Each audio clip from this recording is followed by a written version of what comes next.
Hey guys, Level Cap here, and recently Ubisoft gave me a chance to play a work-in-progress build of Watch Dogs 2. In the game, you play as Marcus Holloway, a hacker working with the hacking group DedSec as they try to expose the major tech companies who have been taking and selling private user data to the highest bidder.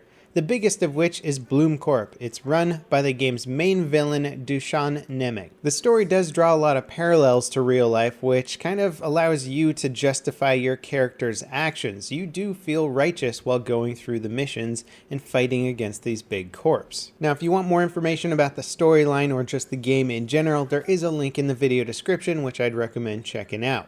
Overall, I have to say I was pleasantly surprised with this game. Ubisoft have done a lot to address the criticisms of the first Watch Dogs, but the biggest improvement that stuck out to me was how emergent the gameplay was. Watch Dogs 2 goes way beyond the first game's press X to win hacking system and makes every aspect of missions hackable in one way or another. Using my gadgets alone, I was able to complete missions without having to deal with any guards. The quadcopter drone makes scouting mission areas and planning your approach so much easier than having to jump from camera to camera.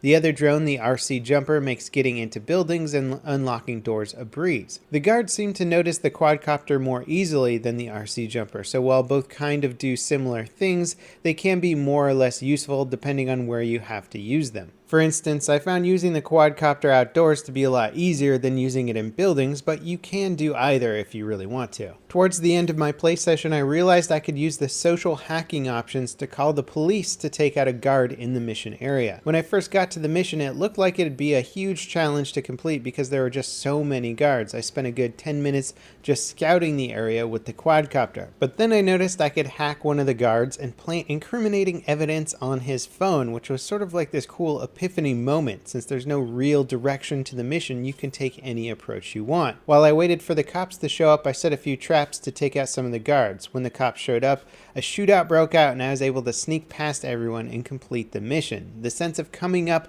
with that plan on my own was pretty cool, and each mission seems to have that kind of creative element to it. Now, in my opinion, where the game really shines is when you start to combine hacking and gunplay together. In one mission, I hacked the security robots patrolling the area and they thinned out the guards for me, making getting into the objective much easier than just running in guns blazing trying to take out everyone on my own. So while running and gunning is an option, you do have many tools to improve your odds or even remove the need for combat altogether. In fact, not using your hacking tools puts you at a pretty big disadvantage. Later in this mission, I ended up having to do a puzzle hack and then wait for a download to complete. While I was waiting, the guards would pour into the rooms unless I hacked the doors to lock them for a few seconds. I actually died a few times trying to fight the guards off without hacking the doors. Had I gone a step further and laid some traps or used my mines, that room could have become a small fortress for me. The same mission could have also been done using stealth tactics. Taking a nearby window washer's elevator up to the roof gave me a great vantage point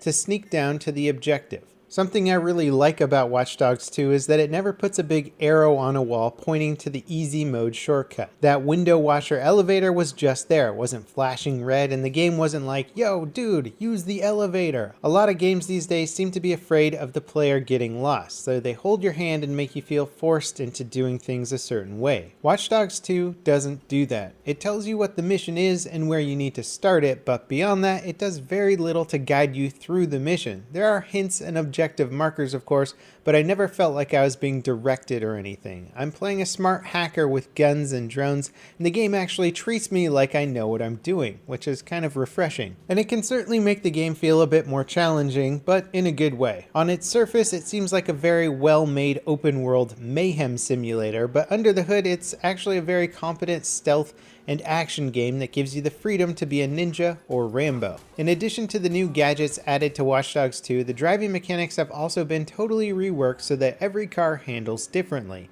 Electric cars accelerate super fast, whereas vans and bigger cars are slow and harder to steer.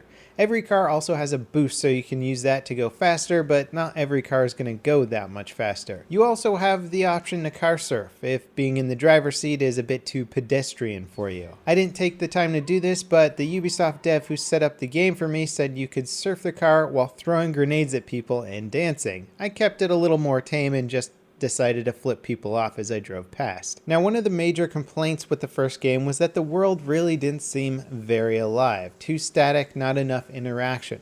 That's certainly not the case with Watch Dogs 2. I never ran into an area without pedestrians or cars going by. I even took a break in between missions to mess around with a few NPCs. That dude I flipped off actually tried to fight me, and at one point I planted evidence on an NPC and the cops showed up to arrest him. I actually felt kind of bad for the guy. He was just walking along, minding his own business, and then here I come getting him arrested on false murder charges.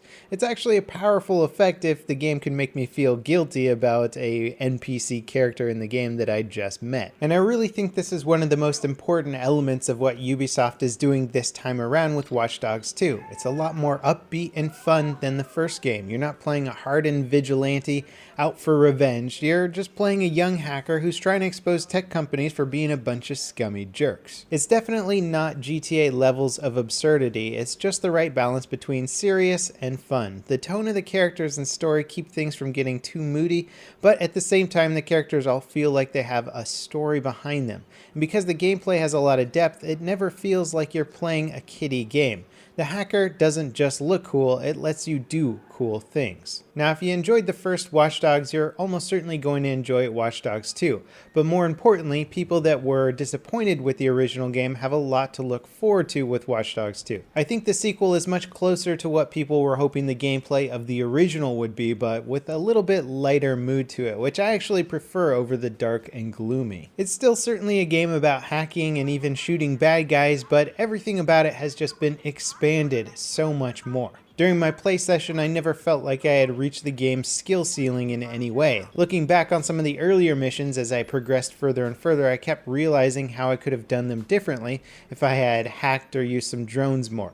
Even when I did hack stuff and fly the quadcopter around, I felt like I was just scratching the surface of what the gameplay lets you do. Visually speaking, the game also looks pretty good, especially for an open world game running on a console. Even though I was playing an early build of the game, every inch of San Francisco seemed to be fleshed out. The Golden Gate Bridge looked incredible, and Lombard Street looked like it'd be a real pain in the ass to drive through, just like in real life, so instead I decided to jump it. I'm pretty excited to see what Watch Dogs 2 will look like on PC. The PlayStation 4 I was playing it on not only looked pretty good, but it also maintained a 60 FPS frame rate for most of the time. It did dip a few times, but again, I was playing an early build of the game, so there's plenty of times for optimization. All things considered, if you like the idea of running around San Francisco as an elite hacker, sticking it to the man, then you might want to check out Watch Dogs 2. It's launching November 15th on the PS4, Xbox One, and PC. Again, if you want more information on the game in addition to this video, check the link in the video description. As always, guys, thanks for watching, and I'll see you next time. This is Level Cap, signing off.